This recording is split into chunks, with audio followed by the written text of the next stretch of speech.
Foreign exchange, उसके अंदर भी थोड़ा सा ब्रांच का देखा था ना। पर आइए प्रॉपरली शुरू करते हैं।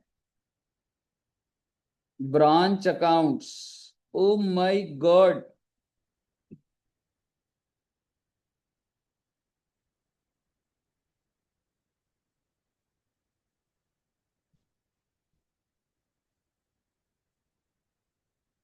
सबसे पहले मुझे बताओ कि ये ब्रांच क्या होता है? क्या होल्डिंग सब्सिडरी होता है क्या? मतलब जैसे मैंने एक और कंपनी को एक्वायर कर लिया 60%, वो बात कर रहा हूं मैं, नहीं।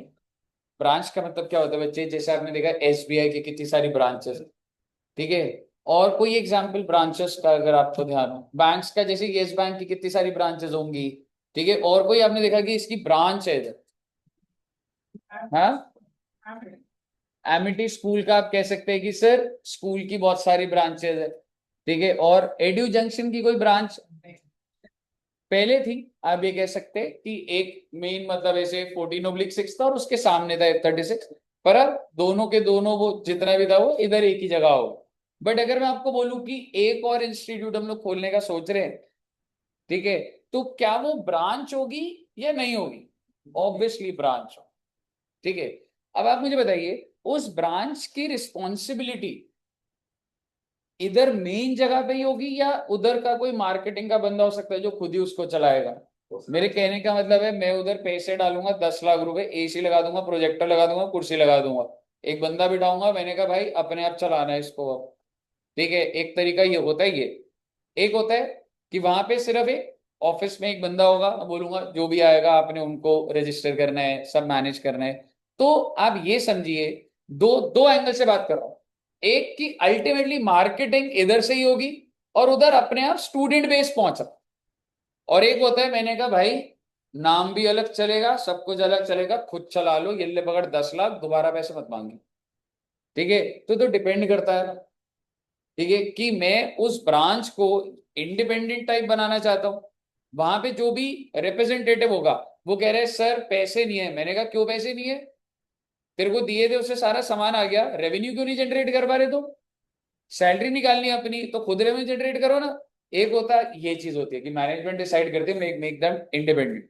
और एक होता है अच्छा नहीं है कोई बात नहीं, ले 10 लाख, सारी मार्केटिंग यहीं से ही हो रही है, सारा प्रोसेस यहीं हो रहा है, तो वो क्या होता है बच्चे? डिपेंडेंट। मैं इससे बहुत गहरी बातें करूं, लेकिन मैं आपको ये बोलना चाह रहा हूं अभी, ब्रांच के अंदर हम लोगों के 3 टॉपिक्स हैं बच्चे, 3 सब डिविजन, जिसमें से एक है foreign branch. O my God, जो कि हमने आज करना है बेटे। फिर एक है डिपेंडेंट ब्रांच। ये क्या होता है छोड़ो ना बेटे, लिख लेंगे बस इसको। और थर्ड है इंडिपेंडेंट ब्रांच। तो ये अलग अलग कैटेगरीज हैं बच्चे, ठीक है जी। अब ऐसी छोटी सी बात बोल रहा हूं, फॉरेन ब्रांच के अंदर हम लोग 2 तरीके के ब्रांचेस देखेंगे, ठीक है। किधर है ब्रांच ये सब देखेंगे। एक होता है इंटेग्रल फॉरेन ऑपरेशंस और एक होता है नॉन इंटेग्रल फॉरेन ऑपरेशंस। मतलब सर, मतलब देख लेंगे बेटे, आज का मेरा आपके साथ जो डिस्कशन है, जो डेटा है, वो सारा का सारा क्या है बच्चे? Foreign branch. हम लोग बात कर लेंगे एसबीआई किस सिस्टम से चल रहा है, मैकडोनल्ड्स की इतनी सारी शॉप्स है तो वो ब्रांच है क्या है, वो सब देखेंगे। अभी आप अपना फोकस फॉरेन ब्रांच पे ले। सर जी फॉरेन ब्रांच का क्या मतलब हुआ?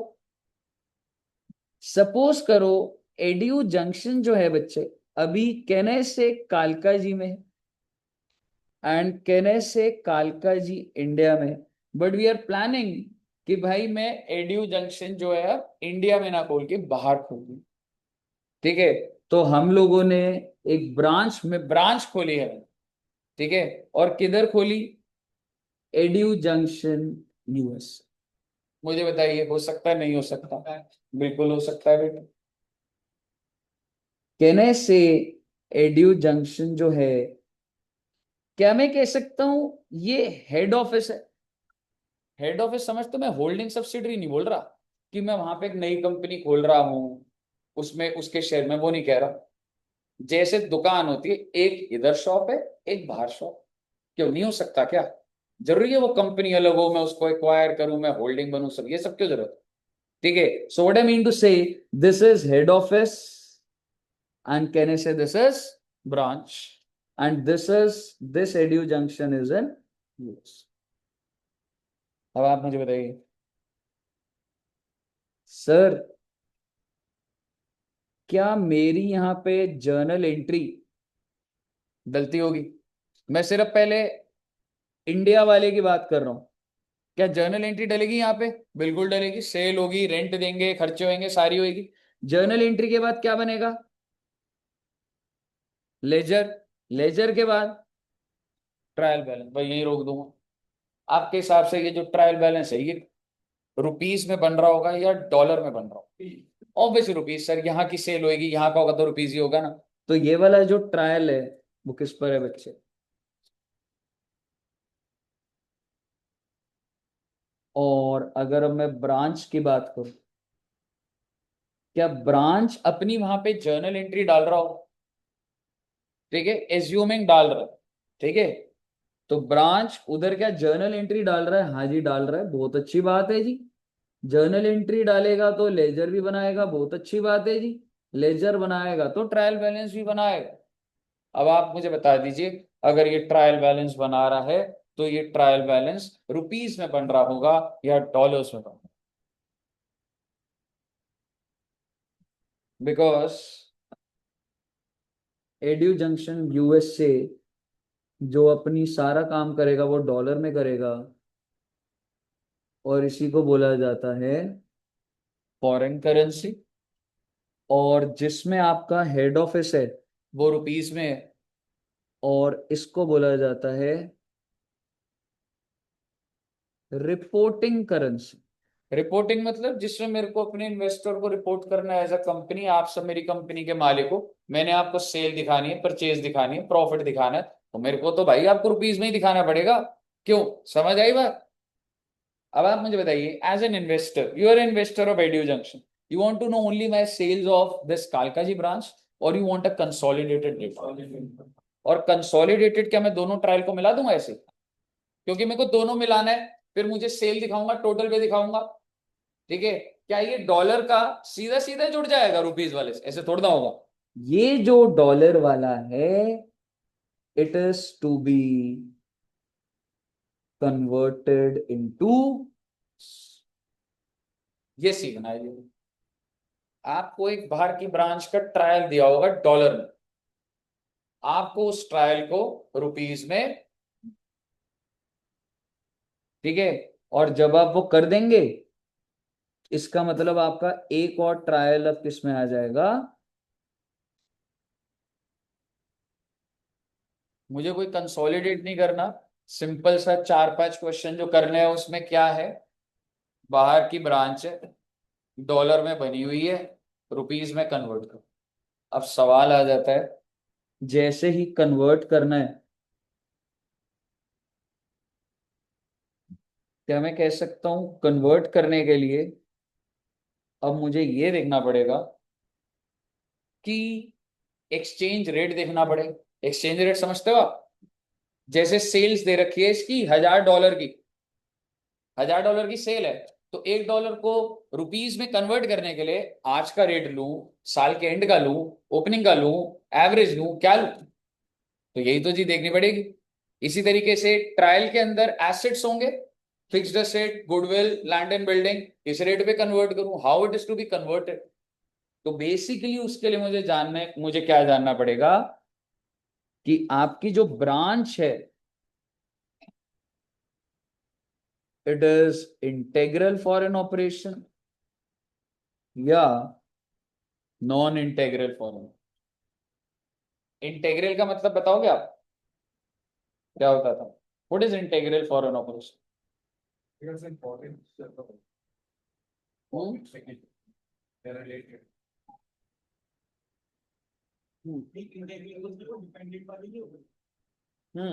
डिपेंडेंट क्या होगी बाद में? हो गया ब्रांच, ब्रांच हो गया। तो फिर आपको आता होगा तो कुछ बताओ इंटेग्रल। ये अपने, अगर अपने बुक्स ऑफ अकाउंट्स नहीं होते तो फिर ट्रायल कैसे बना होता? सही है ना? तो चाहे इंटेग्रल हो या नॉन इंटेग्रल हो, बुक्स तो बनी रही है। ठीक है, पर मुद्दे की बात यह है कि how do you decide that this is integral and this is non integral. मैं फिर दोबारा वही कह रहा हूं आपको। इंटेग्रल होता है अगर मेरा काम है एसी बेचने का, तो वो ब्रांच भी एसी बेच रही है। पहली बार उसको सामान में भेजता हूँ, कस्टमर में भेजता हूँ, वहां पे तो सिर्फ एक ऑफिस बॉय है। उसको बताऊंगा कि 500 एसी ट्रक आएगा, 10 एसी चढ़वा दियो, 100 एसी चढ़वा दियो, पैसे ले लियो, अकाउंट में डाल, that's it. They are not able to generate sales themselves, they are not able to find out the customer themselves. सारे ऑपरेशन यही हो रहे हैं, कस्टमर बेस भी मैं ही बना के दे रहा हूं। तो ये क्या होता है बच्चे? इंटेग्रल। नॉन इंटेग्रल क्या होगा? वहां पे मार्केटिंग हेड बैठा हो, मेरी उनसे मीटिंग हुई, मैंने कहा आपको ये पूरा सेटअप बनाने में कितने एम्प्लॉयज चाहिए आपको? कह रहे किस लिए एम्प्लॉय? मैंने कहा I will not give you customers, India से आपका कोई रिलेशन नहीं होगा। Find out customer yourself, advertise, find out finance team, find out HR team, find out legal team. मैं आपको कोई सपोर्ट नहीं दूंगा, I will give you money. मैंने आपको 50 करोड़ ट्रांसफर करने, 50 को कर देता हूँ, 1 साल बाद देखूंगा आपने कितनी सेल जनरेट करी, क्या करी। और अगर आप नहीं कर पा रहे तो मेरी टेंशन नहीं, मैं टॉप लेवल को हटा दूंगा, नया बंदा ले आऊंगा। आपको बताता हूँ, जब कंपनी में अगर कभी चेंज होते, जैसे मैं कंपनी में था, तो नोएडा में वो कंपनी थी बच्चे, तो अल्टीमेटली ना वो यूके बेस्ड कंपनी, ठीक है, यूके में बहुत बड़ी कंपनी थी, जीआई स्टाफिंग करके, जीआई स्टाफिंग। उनकी एक, मतलब उन्होंने 200 करोड़ देके इधर एक नई कंपनी खोल ली। तो आपको क्या लग रहा है वो उधर से कस्टमर बेस भेजते थे? नहीं, उन्होंने यहाँ पे डायरेक्टर्स को बिठाया हुआ था, ठीक है, मार्केटिंग डायरेक्टर्स, आईएम से बंदे बैठे हुए हैं, ठीक है, 70 लाख का पैकेज है, 1 करोड़ का पैकेज है। उन्होंने टीम बना रखी है, अकाउंट्स की टीम में 30 लोग हैं, लीगल टीम में 10 लोग हैं, सारे कंप्लायंसेस चल रहे हैं। बट ये सब सेटअप रन कैसे होगा? क्या मैं कह सकता हूँ मार्केटिंग वाले को बस ज्यादा प्रेशर हो? यार आप जा रहे हो, आप अकाउंट्स टीम में हो, मैं कह रहा हूँ अकाउंट से क्या करना आपने? सेल तो जो बंदा करेगा उसकी एंट्री तो डालनी है आपने। अब वो बंदा सेल करेगा, इनकम होगी, डिडक्शन होगी, तो टैक्स का काम तो बैक एंड का है ना। आप कंपनी को थोड़ा ना रन कर लोगे। तो अगर उनके सेल्स टारगेट मीटअप नहीं हो रहे, तो आप मुझे बताइए, जब वो आते थे ना, तो एकदम ये कंफर्म्ड होता था भाई अब कोई ना कोई तो नौकरी से जाए। क्योंकि अगर वो आ रहे, it is a reason to worry. कोई बंदा यूके से यहाँ पर आ रहा है, क्यों आ रहा होगा? मीटिंग करने, सेल नहीं हो रही, कुछ प्रॉब्लम है, ऐसा कुछ। और वो जब भी आते थे, जो भी टॉप हेड होता था वो हटा देते। क्यों हटाते थे? यार आप यार 1 लाख रुपए महीने का ले रहे हो, आप टीडीएस देख रहे हो, मैं क्या करूं उसमें? आप समझ रहे हो मैं क्या बोल रहा हूँ? आप जीएसटी के कंप्लायंस करते हो, आप थोड़ा ना कोई गलती कर रहे हो। जो मैंने फ्रंट में सेल करने के लिए बंदे भेजे हुए हैं, और जो सेल कर रहा है 20,000 वाला, वो थोड़ा ना कंपनी चलाएगा। कंपनी कौन चलाता है? Top level. आइडियोलॉजी उनकी होती है। बाकी आप अभी समझोगे, जो 25,000, 30,000, 50,000, दे डोंट हैव दैट, कि भाई वो एग्जीक्यूशन ऐसी कर दे कि आपकी कंपनी को टॉप नॉच बना। समझ रहे हो? जो टॉप का बंदा होता है, जिसको मैं 1 करोड़ दे रहा हूं, why he is not producing results, और मैं उसके साथ बात करूंगा और मैं उसको बोल दूंगा भाई रहने दे भाई, नहीं हो रहा कोई बात। समझ रहे हो? तो बेसिकली अगर मैं यहां पर एक टॉप का बंदा बिठा रहा हूं, तो आप मुझे बताइए, मैं कस्टमर दे रहा हूं या वो खुद ही जनरेट करेगा? That's non integral. मैंने कहा मेरे पास मत आइयो भाई, मैंने तेरे को कंपनी फॉर्म करके दे दी, मैंने तेरे को इनिशियली फंडिंग दे दी 100 करोड़ की, 20 करोड़ की दे दी, वॉट एवर।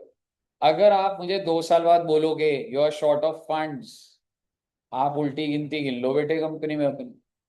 बहुत सिंपल सा फंडा बता रहा हूं आपको। आपको 20 करोड़ दिए मैंने, आपने पूरा ऑफिस अच्छा ले लिया, एसी लगा लिए, बढ़िया ऑफिस है, गेमिंग जोन है, सब सब चल रहा है बढ़िया, कोई दिक्कत नहीं है मुझे। साल एंड हुआ, आपकी जो सेल है वो 100 करोड़ की है और खर्चे 105 करोड़ के कर दिया आप, that means you are 5 crore short. कहां से लाओगे 5 करोड़ आप? या तो आप लोन उठाओगे, ठीक है, लोन उठा लिया आपने, हो सकता है लोन उठा लोगे अभी ओनर तक नहीं पहुंचेगी बात, पर लोन के ऊपर ब्याज एक्यूमुलेट अगर अगले साल आपने सेल पिक नहीं करी, फिर फंसोगे आप। 2-3 साल में तो आओगे मेरे से पैसा मांगने कि सर सैलरी नहीं दे पा रहा, और आप समझ लीजिए इसका मतलब आपने क्या ही चलाया। समझ रहे हो? This is how things operate at top level. ठीक है, ये जो बिग फोर के अंदर भी जो पार्टनर्स होते हैं, आपको क्या लग रहा है इनकी जिंदगी आसान होती है? टारगेट होते हैं इनके 1.5 करोड़ के, जिनकी सैलरी होती है। पार्टनर का मतलब क्या होता है? ईवाई का पार्टनर का मतलब अब तुम मालिक बन गए हो। ईवाई के पार्टनर का मतलब आपका प्रॉफिट में हिस्सेदारी होती है ईवाई के, और आपको टारगेट दिया होता है कि तुम्हारे अंडर टीम है 200 लोगों की, उनकी सैलरी 15 करोड़ है, you have to generate 25-30 crore annually. भेजो अपने लोगों को, ऑडिट पकड़ के लाओ। समझ रहे हो? तो बेसिकली मैं ये कहना चाह रहा हूं कि इंटेग्रल फॉरेन ऑपरेशंस क्या होता है, सॉरी नॉन इंटेग्रल क्या होता है? मैंने पैसे दे दिया, वो खुद दे। और इंटेग्रल क्या है? I support them. क्यों भाई? मैंने जब आईएम का बंदा नहीं रखा, वो कहां से सेल कर लेंगे? वो ऑफिस बॉय को बोलूं मैं, सेल नहीं हो रही। समझ रहे हो? तो बेसिकली इंटेग्रल क्या होता है? सर थोड़ी मेरे पे डिपेंडेंट है। वो तो सिर्फ ऑपरेशन रन करने के लिए शटर ओपन कर रहा है, ट्रक वाला आ रहा है, सामान रखवा रहा है, इससे ज्यादा क्या कर लेगा वो? ठीक है, मुद्दे की बात ये है, इंटेग्रल फॉरेन ऑपरेशन का मुझे अगर कन्वर्जन करना होगा ऑफ ट्रायल बैलेंस, इसका ट्रायल बैलेंस किस में होगा बच्चे? ये बाहर की ब्रांच है, डॉलर में होगा। Conversion of trial balance in dollars into trial balance of, और ट्रायल के अंदर 3 चीजें होती हैं जी मेन।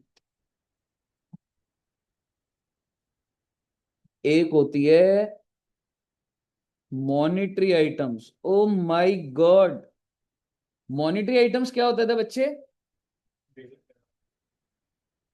हम्म लेन देन के account which are to be settled in cash. Example बताओगे?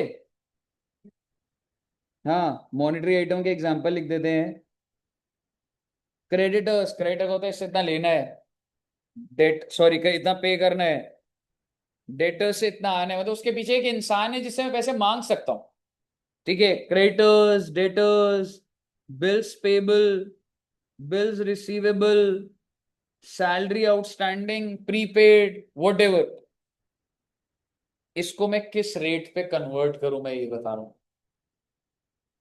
जैसे कि एग्जाम्पल देता हूं आपको, इसको फर्दर आगे मत लिखना। मान लो एक ट्रायल है,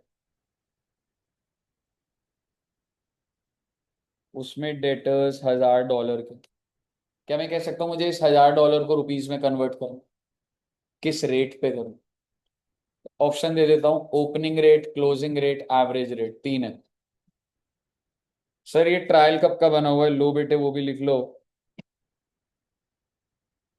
31 मार्च 25 का ट्रायल है, 31 मार्च 25 लास्ट डेट। और वो क्या दिखा रहा है कि डेटर्स से कितना पैसा लेना है? $1000। तो इसको जब मैं रुपीज में कन्वर्ट करूंगा, तो मेरे को $1 इक्वल टू कुछ रुपीस एक्सचेंज रेट लेना पड़ेगा। कौन से दिन का? क्लोजिंग ही लो, क्योंकि उस दिन आखिरी दिन अगर इतने डेटर है तो इतने रुपए का ही दिखाऊंगा रुपीस में। ठीक है, तो सारे के सारे मॉनेटरी आइटम्स किस पे कन्वर्ट करे जाते हैं बच्चे? Closing rate. Okay, where as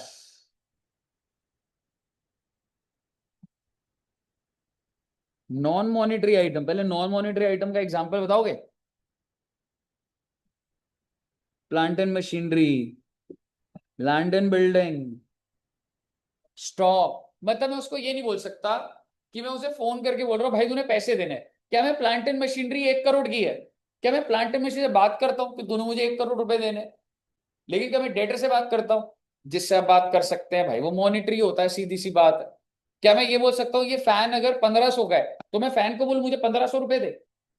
ये तो कोई लॉजिक नहीं बन रहा ना। तो ये कौन सा आइटम हो जाता है ये? बिकॉज दीज, इनको मैं फोन करके इनसे पैसे नहीं ले सकता, पैसे नहीं दे सकता। ठीक है, और क्या क्या एग्जांपल आ जाएगा बच्चे? गुडविल एक्सेट्रा, फर्नीचर, तो आप देखेंगे एसेट्स होते हैं जनरली ये। और आप मुझे बताइए इसको किस रेट पे करूंगा? क्लोजिंग पे नहीं रहे, डेट ऑफ ट्रांजैक्शन। मैंने आज ही ये प्रोजेक्टर खरीदा $500 का, तो मेरे ट्रायल में प्रोजेक्टर दिख रहा होगा कितने रुपए का? $500 का। कब खरीदा? आज। आज का डेट है 28 अगस्त, तो रेट भी तो आज का ही लूंगा ना सर। साल के एंड उसकी जो वैल्यू, उससे कोई फर्क नहीं पड़ रहा, जितने की भी है, जितने भी डॉलर का है, जब मैंने खरीदा तब लूंगा। क्लियर है जी? तीसरी बात,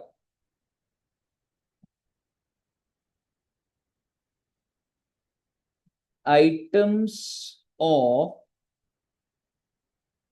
income and, sir income expense में क्या क्या आ जाएगा बच्चे? Sales, purchase, sales return, purchase return, wages, carriage inward, carriage outward, depreciation, समझ लो बतेरी चीजें आ जाएंगी।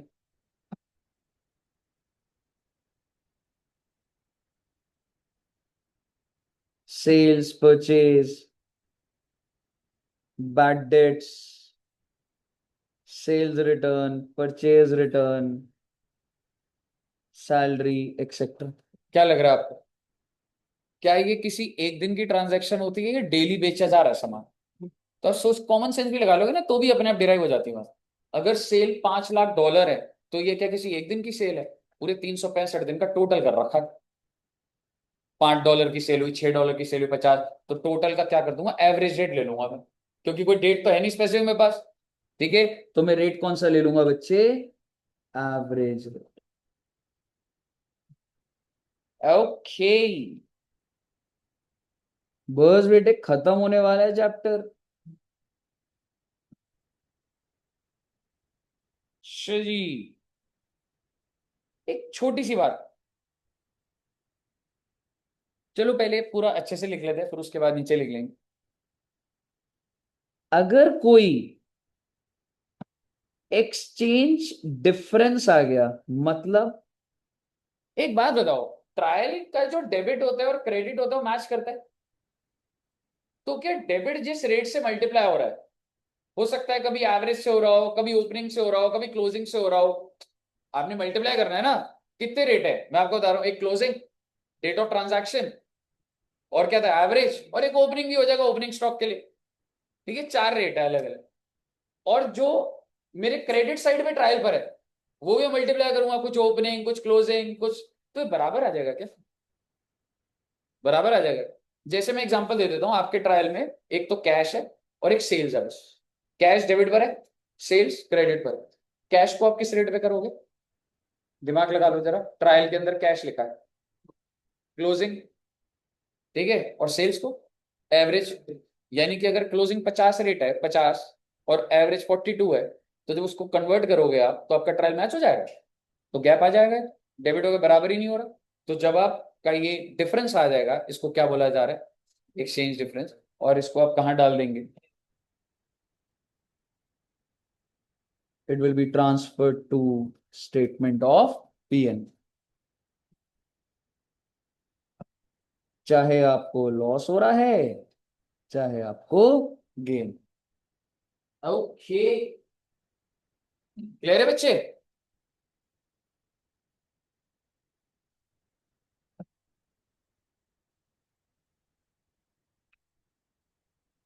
छा गए बेटे आप?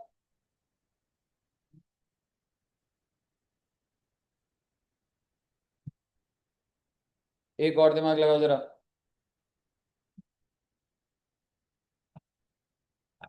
इसको नोट बना लेना, ठीक है, इसी के नीचे ही चल रहा है ये। नोट नंबर 1, फिक्स्ड एसेट मान लो $1000।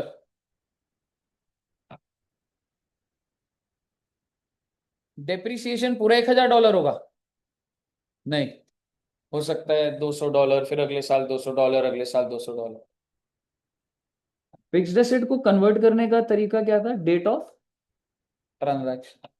डेप्रिसिएशन कन्वर्ट करने का एवरेज रेट।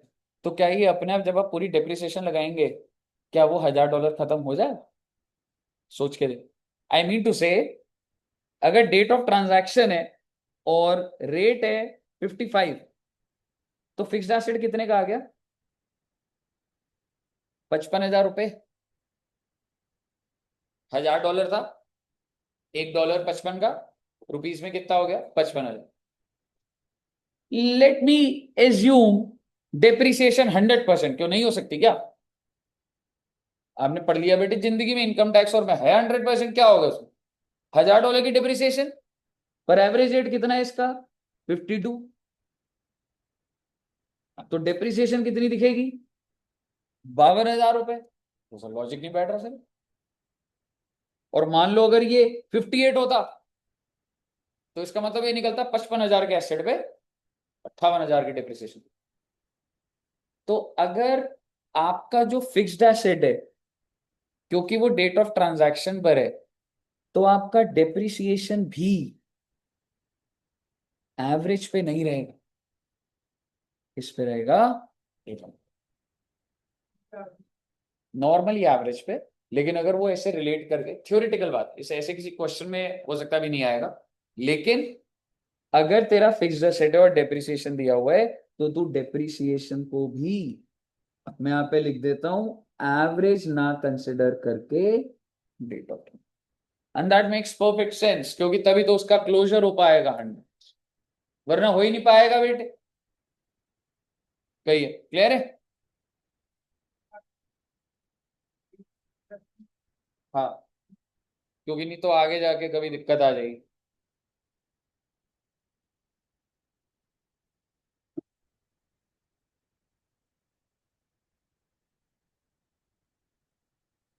नोट नंबर 1 हो गया लास्ट।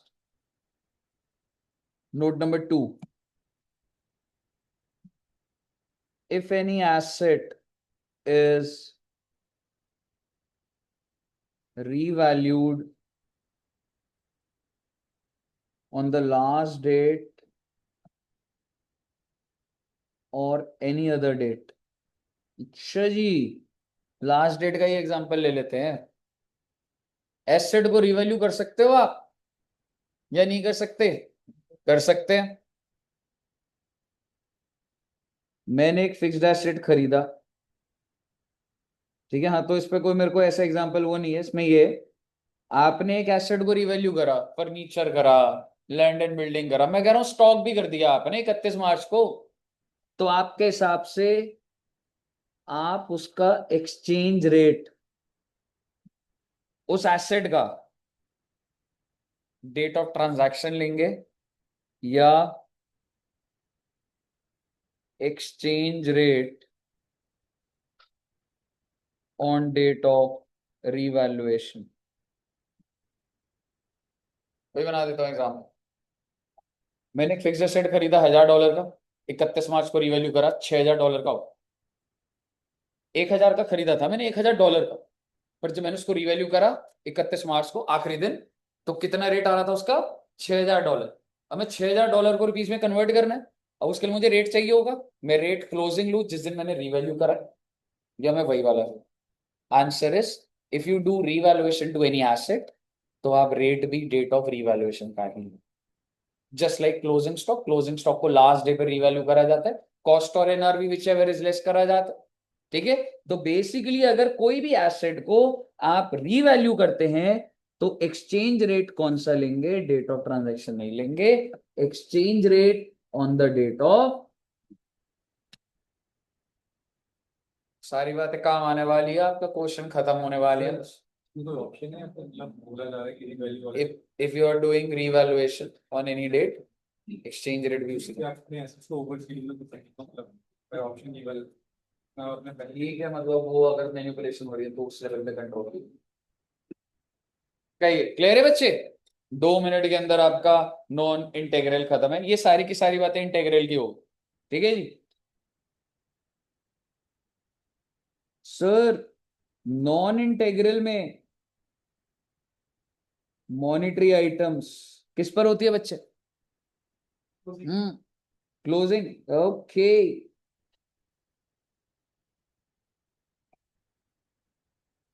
नॉन मॉनिटरी, अच्छा जी, वेरी गुड, आप बच्चों को याद है बेटे। और items of income and expense closing नहीं होता, एवरेज में। ठीक है जी, एवरेज रेट। और वैसे तुम, अच्छा, एक्सचेंज डिफरेंस का एक आखिरी पॉइंट। एक्सचेंज डिफरेंस कहाँ जाएगा, लिखवाया हुआ मैंने आप। हम्म, नहीं वो तो अलग रिजर्व, एक और भी क्या था। आरती जी बताओ। याद नहीं है, पर आप जैसे बोल रहे थे मुझे लगा कि मतलब पता है जी। कौन सा रिजर्व था, फॉरेन करेंसी ट्रांसलेशन रिजर्व, ये वो नहीं था। ठीक है, वो पैरा 46 का ऑप्शन में था वो। ठीक है, ओके।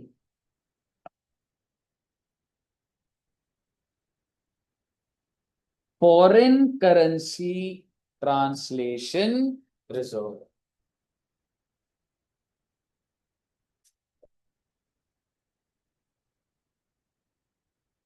ऑनलाइन कौन कौन आया होगा। अगम जी ऑलवेज ऑनलाइन बेटे, फंस जाएगा एक दिन। भूमि, रितेश, रितेश भी नहीं आ रहा आजकल। Hrithik ji why online, preparing for the test. और आज वो नहीं आया, ईशान। ईशान से बात हुई थी, सुहानी जी आई थी, अभी गायब हो गई। सर, और आप ये कह सकते हो भाई, मतलब सेम नोट यही वाला ना, कि अगर आपका फिक्स्ड एसेट, नोट तो कॉमन ही है बच्चे। ठीक है, नोट 1 और 2 जो है वो दोनों के लिए कॉमन है, कि अगर आप कुछ भी रिवैल्यू कर रहे हैं, चाहे मॉनेटरी हो, चाहे आई मीन इंटेग्रल हो, नॉन इंटेग्रल हो। क्या यहाँ तक सबको क्लियर है, ऑल क्लियर टिल हियर। आखिरी बात बोलूंगा, उसके बाद आपका सारा का सारा डेटा खत्म है, सीधा क्वेश्चन प्रैक्टिस करनी। जितना डेटा मैंने आपको देना था मैंने आपको दे दी। आखिरी बात ये बोलना चाह रहा हूँ, ये बात हालांकि मैं शुरुआत में बोल देता हूँ, सारी बातें खत्म हो चुकी है। एक छोटी सी बात,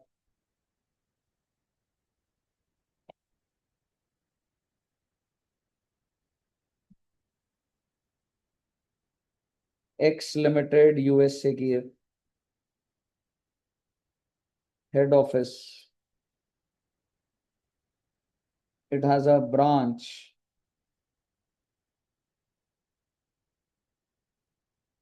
वाई लिमिटेड, सिर्फ ब्रांच लिख देता हूँ, ब्रांच इंडिया में। एक्स लिमिटेड का रिपोर्टिंग करेंसी क्या होगा, डॉलर। और ये जो ब्रांच है इसका, मेरा आपसे सवाल है, इसमें से फॉरेन ब्रांच कौन है, इंडिया। एग्जैक्टली, ऐसा नहीं है फॉरेन ब्रांच का मतलब हमेशा बाहर की। अब भाई अगर हेड ऑफिस यूएसए का है तो वो तो इंडिया वाली ब्रांच को फॉरेन ब्रांच ही बोले। ठीक है, तो आप ये कह सकते हैं, ये जो ब्रांच है इसको फॉरेन ब्रांच बोला जा रहा है, एंड इस रुपीस को क्या बोला जाएगा, फॉरेन करेंसी। क्योंकि इनको अपना, अब इसका जो ट्रायल बैलेंस है वो किस पे बना होगा, रुपीस में। और अब मुझे उसको किस में कन्वर्ट करना पड़ेगा, डॉलर। समझ गए ना, तो ऐसा कुछ नहीं है कि बाहर का ही वो है, रिवर्स साइड भी चल सकता। हो सकता है आपको भी क्वेश्चन दे रखा होगा कि चेन्नई में एक ब्रांच है जिसका हेड ऑफिस यूएसए के अंदर है, तो आपको रुपीस वाला डॉलर दिया हुआ है और उसको किस में कन्वर्ट करना होगा, डॉलर। रुपीस वाला ट्रायल दिया हुआ है तो उसको डॉलर में करना। कहिए साहब जी, क्लियर है। आइए, अब हम सीधा क्वेश्चन देखेंगे, और आपके सारा का सारा ब्रांच का डेटा फॉरेन ब्रांच का डन है। नोट कर लिया बच्चों ने।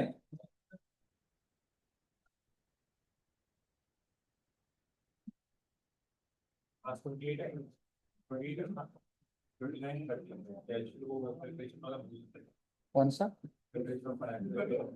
भूलूंगा नहीं, याद रखना है ना बस।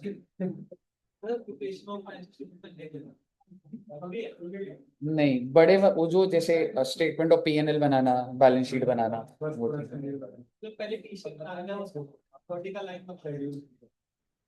ठीक है। अच्छा एक चीज बोलूंगा बच्चे, ब्रांच और हेड ऑफिस में लेन देन होता होगा, मतलब मैंने उस ब्रांच से 5 लाख रुपए लेने हैं, ठीक है। इंटर कंपनी हो सकता है ना। एग्जाम्पल दे रहा हूँ आपको, मान लो हमारी जो ब्रांच है जो यूएसए में है, मैंने उससे 5 लाख, मैं जब आपको बताऊंगा मैं रुपीज में बता रहा हूँ, डॉलर बता रहा हूँ, रुपीज में। मैं अगर हेड ऑफिस इधर का है तो मेरी बुक्स में क्या दिख रहा होगा, वो कितने रुपए से डेटर है, 5 लाख, 5 लाख रुपीज। और वो मेरे को क्रेडिटर बना के बैठा होगा ब्रांच, रुपीज में है डॉलर में, डॉलर में। वो कह रहा है नो नो इट्स $5,000। तो सबसे पहले समझाओ, उसकी वो जो ब्रांच का ट्रायल है उसकी बुक्स में मेरा नाम आ रहा होगा, तो मैं मॉनिटरी आइटम हुआ, नॉन मॉनिटरी हुआ उसके लिए, मॉनिटरी हुआ जी, लेन देन का है। वो कह रहा है नो इट इज 5,000, मैंने कहा जो अमाउंट बोल रहा हूँ ना मैं चुपचाप लिख ले, मैं $5,000 को क्लोजिंग में कन्वर्ट नहीं करूंगा। वो आइटम जो मेरे लिए और उसके लिए कॉमन है मैं उसे अमाउंट बता दूंगा चुपचाप अपनी ट्रायल में, वैसा ही। आप हो सकता है अभी रिलेट नहीं करोगे, जब क्वेश्चन करेंगे तो आपको समझ आएगा। कुछ आइटम्स की वैल्यू अगर हेड ऑफिस ही बता देगा तो मेरे को उसको कन्वर्ट नहीं करना, convert in the sense closing opening में नहीं करना, मैंने जो बता दिए इतने रुपए लिख दे वो लिख दे। क्लियर है बच्चे? क्यों होता है वो, थोड़े से और बड़े हो गए तो वो है। तो आइए सर जी, अब हम सीधा क्वेश्चन शुरू करते हैं। फिर एक बार लास्ट वाला समझा देना दोबारा। एक बार ना क्वेश्चन से ही समझ आएगा वो, मतलब वो भी जब होगा ना।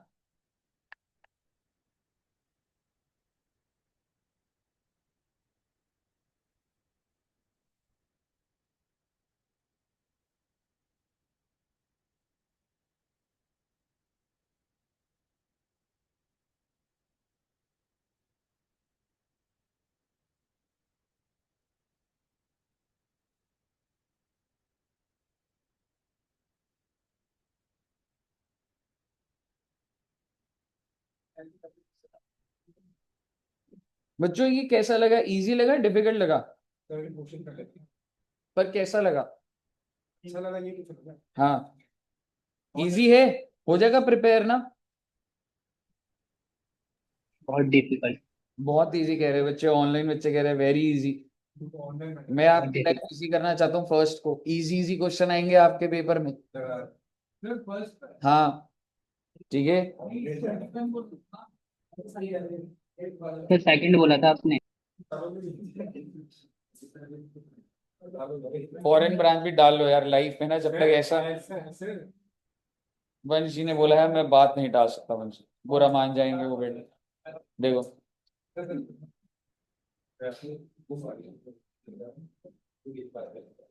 और अगर तुमने ये कर लिया तो AS11 तो वैसे ही हो गया। हाँ सर, मैं कह रहा हूँ सिलेबस वैसे ही होता है। सर ये तो गलत हो रहा है, ईडी का कंबाइंड टेस्ट ले लो। पहले तुम ना FM और कॉस भी पढ़ लो।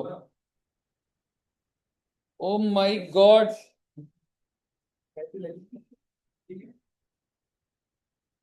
देखो बेटे, इलस्ट्रेशन 15 मैंने कुछ नहीं करा ना, वो आपने करना होगा, मैं रीड करके हेल्प कर रहा हूँ बस आपको। On 31st December, following balance appeared in the books of Chennai branch. Oh my God, branch किधर है? Chennai, India, of English firm having a head office in New York. Foreign currency, dollar है कि rupees है? Rupees. Now I have to convert this foreign currency into home currency, that is dollars. और ये आपको Chennai branch का सारा कुछ सामान दे रखा है। क्या है ये? कौन सी डेट का, 31 दिसंबर है तो ये ओपनिंग स्टॉक हो गया। ऐसी जनरली पूछ रहा हूँ, ओपनिंग स्टॉक को किस रेट पे कन्वर्ट करेंगे आप? ओपनिंग रेट पे बच्चे, ठीक है। परचेज एंड सेल्स को एवरेज। सर ये रेट दियोगे, बिल्कुल दियोगे बेटे। Debtors and creditors, closing, bill receivable, salaries and wages, rent rate, taxes, furniture. अब डिपेंड करता है भाई, इंटेग्रल है नॉन इंटेग्रल है। अच्छा वैसे तो सॉरी, डेट ऑफ नहीं नहीं ठीक है। इंटेग्रल में क्या रेट होता है फर्नीचर पे, और non integral. So now we have to find out whether this is integral और नॉन इंटेग्रल। ठीक है, ऐसे ही बोल रहा हूं अभी आपको, सिर्फ आखिरी लाइन पढ़िएगा। Prepare in head office books, profit and loss account. और अच्छा सर पीएनएल वाला बैलेंस, बेटे पहले ट्रायल कन्वर्ट होगा फिर पीएनएल और ट्रेडिंग पीएनएल बैलेंस शीट बनेगी। एज्यूमिंग इंटेग्रल, तो अगर इंटेग्रल है तो फर्नीचर को किस पे करोगे, date of transaction. Bank account को क्लोजिंग होता है रे ये। अब ये आखिरी समझाना था बस मैंने। न्यूयॉर्क अकाउंट मतलब चेन्नई वाला कह रहा है अरे भाई न्यूयॉर्क वाले को कितने रुपए देने हैं, 599, 150। पर अब ये लाइन पढ़िए एक बार ये वाली, branch account in whose books, New York, showed a debit balance of. तो भाई ऐसा है, इसको कन्वर्ट करने की जरूरत नहीं है, सीधा यहाँ पे 13,400 लिख देंगे, क्योंकि न्यूयॉर्क वाला कह रहा है कि उसने $13,400 लेने। ठीक है जी, क्लियर है यहां तक। आगे, on 31 December furniture appeared in head office books at 1750। ये भी भाई ऐसा है, इसका रेट वेट आप देखोगे दिया ही नहीं होगा, तभी क्वेश्चन बता रहा है आपको कि फर्नीचर का ये dollar. Rate of exchange of $1 on 31 दिसंबर 2021, 52। ये ओपनिंग है क्लोजिंग है, 31 दिसंबर 2022 का 51, और एवरेज कितना है आपके सामने ट्रायल है। सबसे पहले आप क्या करेंगे, मैं आपको स्टेप बाय स्टेप बता रहा हूँ। ये क्या, एक बार सबसे पहले वर्किंग नोट आपका कौन सा बनेगा, ये बनेगा। सारे आइटम एज इट इज लिखे पहले, पूरा ट्रायल 36, 31, 400, 36, 31, 400, ऊपर वाले ट्रायल है ये।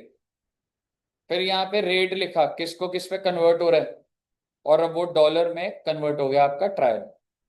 नीचे बराबर कर दोगे, जो गैप आ जाएगा वो एक्सचेंज लॉस, और ये एक्सचेंज लॉस कहाँ दिखेगा, पीएनएल में, कोई रिजर्व विजर्व नहीं बने। और जब बेटे ट्रायल बन गया तो ट्रेडिंग पीएनएल बैलेंस शीट तो बनी जाएगा। शुरू कर दीजिए बस,